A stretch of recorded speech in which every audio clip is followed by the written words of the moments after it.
All right. Well, welcome everyone. Thank you very much for logging in and registering to attend this webinar, the second one that we have done with our wellbeing partner, Lumo. We partnered with Lumo because their mission is to make every business take a positive step towards building a workplace that supports good mental health and wellbeing. And that was particularly pertinent in 2020, the year that the world ended. So I would like to introduce everyone to Margaret Abudi, the Director of Lumo Workplace Wellbeing. Hi, Beck. Hi, everybody. Thank you for tuning in. Today, we're going to have a chat about workplace wellbeing leadership. And we put together a few tips for leaders around personal wellbeing and some of the things that we need to be focusing on in 2021 that are going to have an effect on employee wellbeing during this year, or what we anticipate. And where I think you're going to get a few quick wins and things for you to be aware of on the horizon and make note of and plan in advance. So I've put together 5 tips for you today, and Beck's got them on a lovely slide for us. After we do the webinar as well, there's going to be some resources come out that summarise what's in the presentation, and also our newsletter for the month of February, which has an overview of some resilience information. And so we thought that might be helpful for people to have as a follow-up as well. So, okay, so let's get started, because I'd like to take you through our 5 tips for workplace wellbeing leadership in 2021. So the first one is attitude is everything. And Beck is driving my presentation today. Thank you, Rebecca. I do what I can. So, look, attitude really is the thing that drives our behaviours. And this is the thing that our employees see, and these are the things that will drive our resilience behaviours. The first point I've got there is that it says change is life. Now, if 2020 taught us anything, it is one thing, that change can be inflicted upon us at a moment's notice, and we can do nothing about it. So that was an extreme example last year. But change is life. It evolves all the time. Every day is a new day, and every day is a little bit different. And we need to accept that. When we accept that change is inevitable, and that rolling with change, even though it can be uncomfortable sometimes, it actually opens us up to growth and new opportunities. One of the things that I would say in particular we need to change is our attitude towards mental health in the workplace, and how as leaders we're actually demonstrating that mental health issues are normal and common, and that we care. Okay, so we've been talking a lot about that over the last year. However, I think we need to be somewhat reflective as leaders as to how we're actually modelling that to our employees. So have a think about this. You know, if an employee comes to you and says, I need to have an extra hour off because I have an appointment to go to a physio, and you say, yes, that's fine, no problem, log it in your timesheet, as compared to an employee coming to you and saying, at lunchtime I need an extra hour off because I need to go for an appointment with my counsellor. So have you ever had anyone say that to you? And if you have, how did you react to it? Or has no one ever asked you that? And perhaps no one's ever asked you that question because they actually don't feel that you're approachable on that issue. They might actually just say, I've got a medical appointment, I need an hour off. So I think that we need to start mindfully and consciously demonstrating our attitude to mental health in the workplace, and that is a subject that we can talk about and that you are approachable on. The other thing about, be willing to learn, particularly in, I think, the attitude towards how we manage some of the younger employees in the workplace. We've seen a lot over the last year as well about a lack of resilience in some of our young people in the workplace. So I think that we may need to change our attitude a little bit around that and show a little more empathy and willingness to change and meet them where they are, as opposed to us expecting them to come to where we are. If you started your career 10 or 20 years ago and you're in a leadership position, your experiences and thoughts around the employment relationship and your relationship with your manager may be quite different to people who are just starting out their career. So I think that changing our attitude towards other generations in the workplace is something that we might need to consider. Expect good things to happen. That's the other thing. I think this year we can expect good things to happen. Economically, it appears that our economy is making a relatively good recovery, and the rollout of the vaccine is going to mean that's going to open up more opportunities and lessen the restrictions. So expecting good things to happen is, for ourselves and for people around us, an expression of optimism, and people like being involved in optimism. So that bit's all about attitude. So we might go to the next point. Thanks, Beck.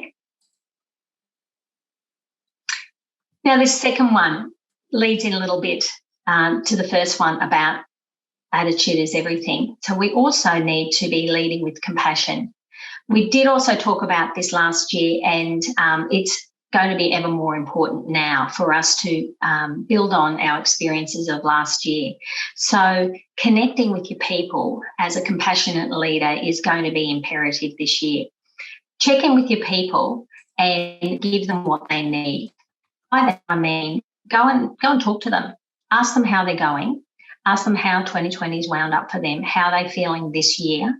If you've had changes in the workplace, such as systems changes, people working from home or shared in-office, at-home experiences, you've had a lot of hygiene changes in retail outlets and so forth, check in with people that they're still comfortable with that and that they've actually got the right training and they know what to do, because it's really quite stressful when we've rolled out a whole heap of things. There's been a lot of change and sometimes people haven't quite kept up and they might be feeling a little bit stressed that they don't really know what's going on. They don't know about the new systems, or perhaps they've let some things fall by the wayside. So they may need some reminders, they may need some retraining. Please also check in on your people on how they're going with things like relationships with other people in the workplace, and check in on some of those issues around bullying or unaddressed conflict in your workplace. These things can really affect mental health and wellbeing in the workplace of your employees, and often people won't speak up about them because they're afraid. So check in with your people on that as well. Proactively address fear, uncertainty and doubt. And by that I mean, in particular, address the issues that might still be a hangover from last year. And I think a lot of that anxiety might be now transferred to the rollout of the vaccine, and people's confusion and some of the media and the differing of opinions that are in our community around the vaccine and what it will or won't achieve, and whether it's mandatory, not mandatory, and whether or not people can have it, whether or not people should have it. So while workplaces have been very clearly told by our government that it's not going to affect whether or not you're employed, except for some very specific roles, there may be a feeling that, well, what does my workplace and what does the leadership team feel if I don't have the vaccine, or if I do have the vaccine? Will there be some sort of bias or some sort of favoritism given to people who do have it or who don't have it, that sort of thing? I think we need to be on the front foot with what the issues are and be getting the facts around the matters about the vaccine. And proactively address them and talk to your people about it, because there is going to be a lot of chatter and a lot of anxiety for people around its rollout. And so be on top of that. If you don't address these sorts of things front and centre as a leader, you'll find that people will talk about these things amongst themselves. They'll talk about their anxieties.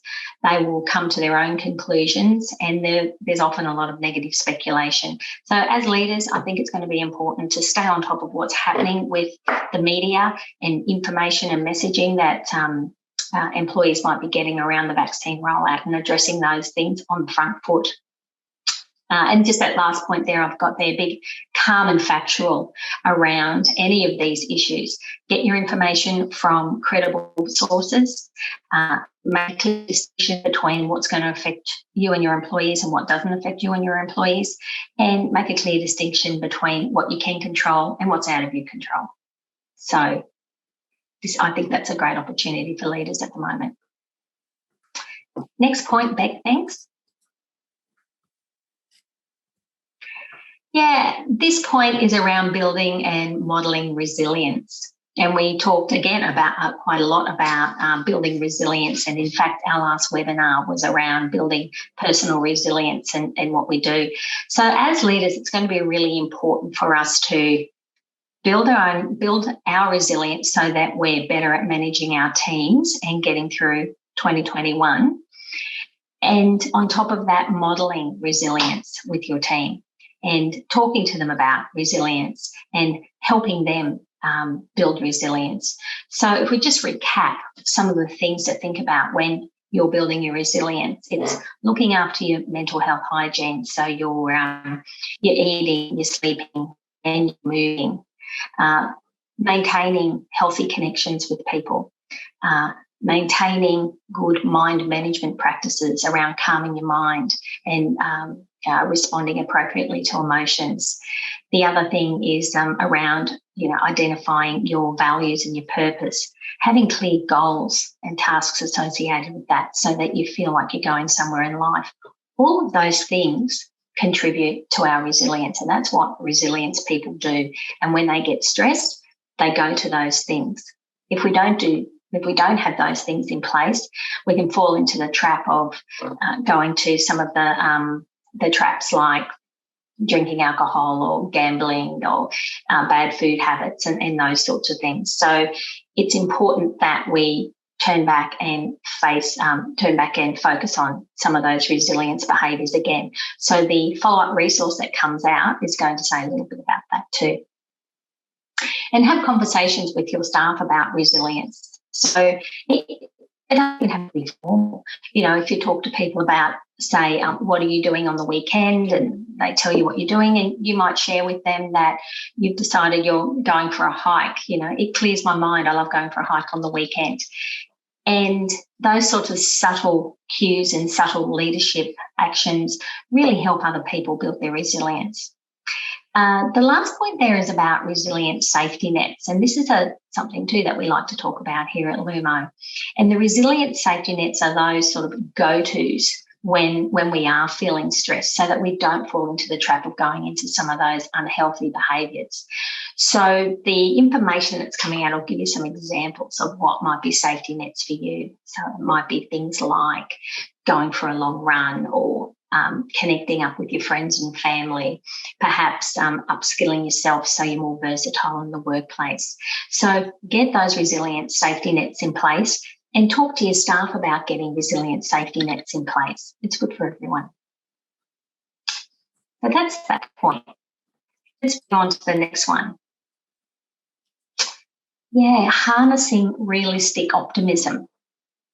So this year, 2021 and 2022, there is some realistic optimism definitely on the horizon for the Australian economy, which is going to flow over into businesses, it's going to flow into our homes, it's going to flow into our personal lives.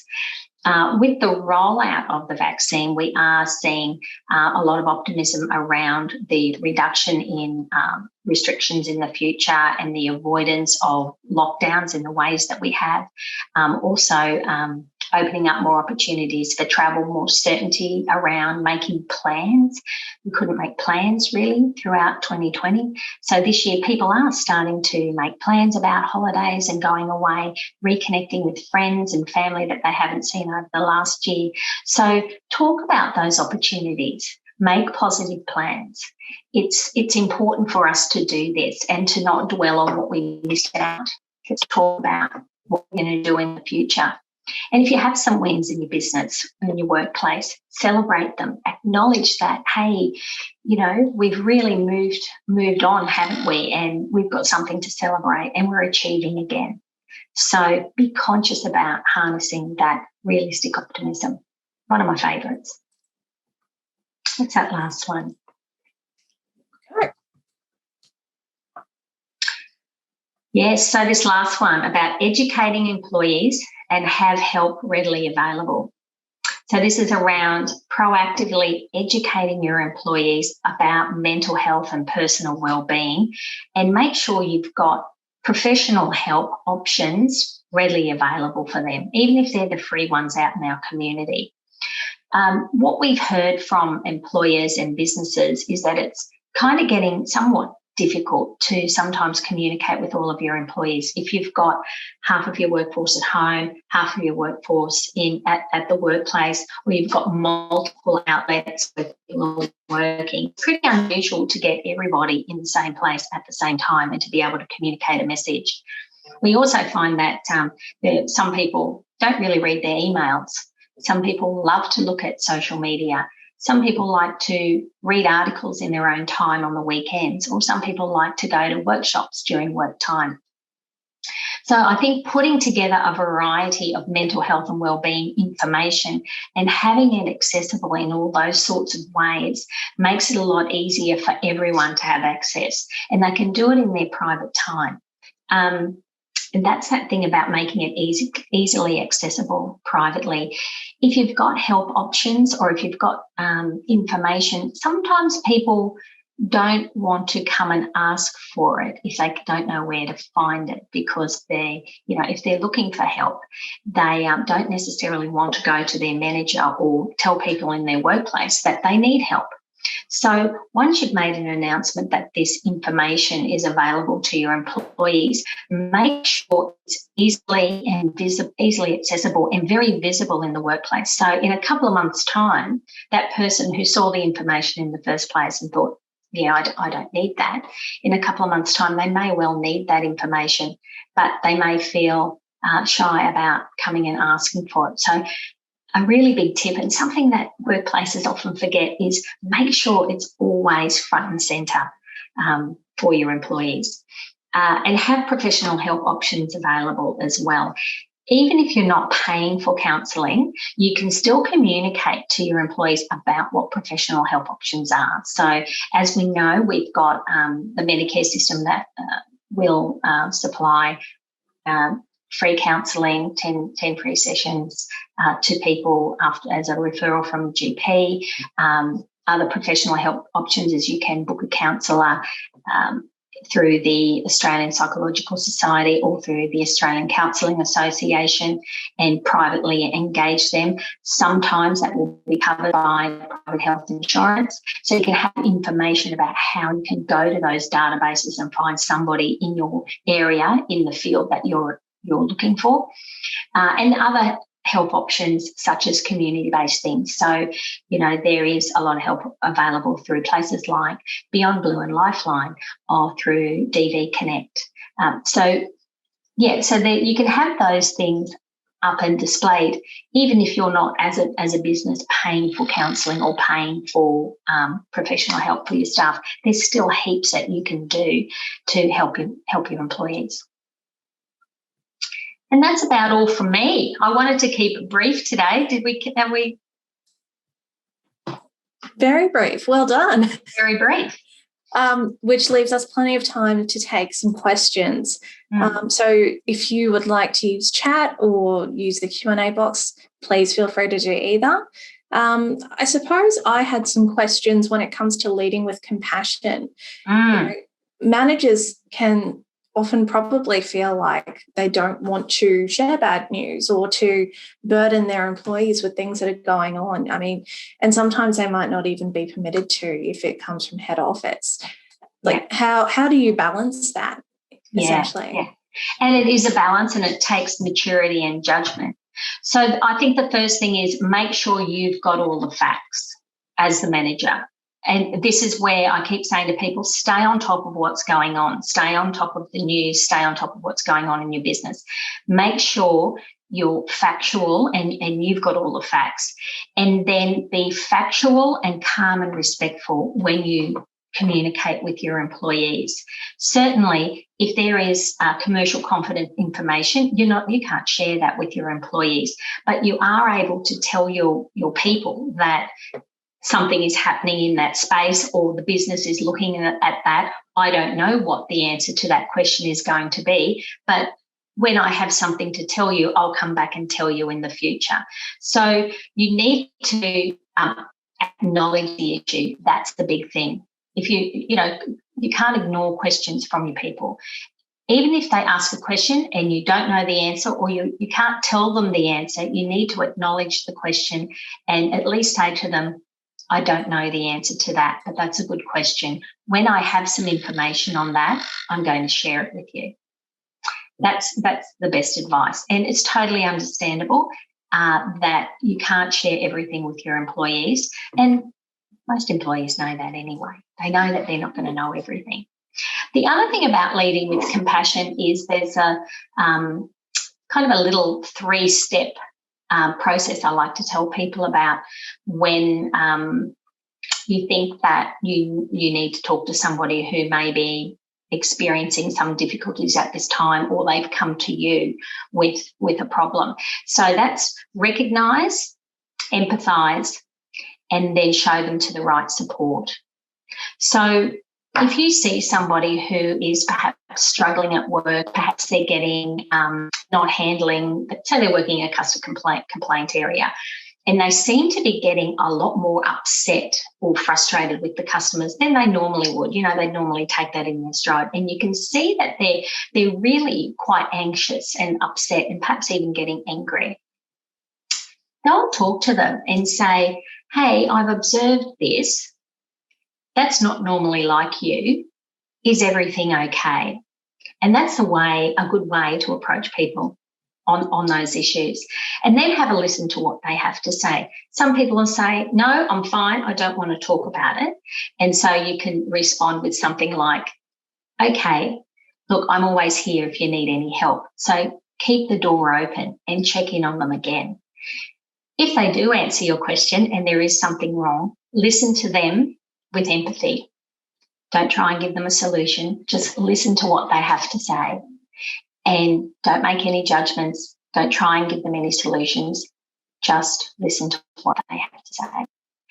And then once you've built that kind of rapport and trust, ask them what kind of help and support they'd like, and then help them get that help and support. So you don't have to be their counsellor. You don't have to provide them with every answer. There may be some things that you can help them with as a manager. But, you take them through the process. And that's what leading with compassion is. So recognising it and acknowledging it, empathise with them, and then show them to the right kind of support. Yeah, so that's it. And I think that's actually really good advice. I mean, I know a lot of the time the first reaction would be hearing someone disclose some issues with mental health. It's difficult to just not go, well, have you tried this? Or, can we just do that and try and fix it? So, yes, I think forcing yourself to stop and listen really encourages that conversation. So I think that's great advice. I think absolutely. And as busy people, and we're all very capable and everything, when someone comes to us with a problem, like a work problem, we jump on to trying to solve it. We want solutions. We need to move on. We want to get things right. But when it comes to issues around personal mental health and wellbeing in particular, we need to just stop and mindfully listen and hear that person out. Don't make judgments. Believe what they're saying. Don't question what they're saying. You say, I feel like this. You say, oh, you shouldn't have to feel like that. Well, they do feel like that. Believe them that they feel like that. Just empathising with them. That's how you build empathy and trust through simply listening and being non-judgmental. Absolutely. Well, I don't think we've had any questions come through. So, Margaret, is there anything that you'd like to spruik or plug just before we finish up for today? Well, absolutely, as I always do. No, look, seriously, I'm more than happy, and I know sometimes people don't want to ask questions or have quite complicated or specific questions that they want to ask. I'm always open to have conversations with people, and my telephone number is actually on the NRA website. So if people want to ring me and just have a chat about anything that is concerning them around their employee mental health and wellbeing, I'm always open to a talk. I love helping people, and our goal at Lumo is to practically help every organisation start being a wellbeing workplace. Now, the second thing is that we're actually going to, I think, Beck, I'm not quite sure when it's scheduled to come out, but we are going to be putting out an offer to the NRA members for workshops or webinars. I'm based in Brisbane, so I can come and talk to your team about all sorts of subjects in relation to mental health and wellbeing, or talk to your management team. In Brisbane or Southeast Queensland, I can come and do that face-to-face, or if you've got a distributed team or in another state, I'm always available to do webinars, etc. The other thing that I would say, though, is if you are struggling to find and put together resources for your team and your workforce, you don't necessarily want to have webinars and so forth, have a look at the Lumo Workplace Wellbeing online portal, which has a lot of resources on there, articles, toolkits for managers, meditation podcasts, check-in services and all sorts of things. And you also, when you become a member, you also get monthly newsletters and all that sort of thing. So if you want to have a look hop onto our website and have a look, or give me a buzz. Lovely. Well, it's always a pleasure to have you on our webinars, on our screens. And yes, thank you very much for your time. And thank you, everyone, for coming along today. Thanks, Beck. Been a pleasure. All right. Have a lovely Thursday. Thanks. Bye.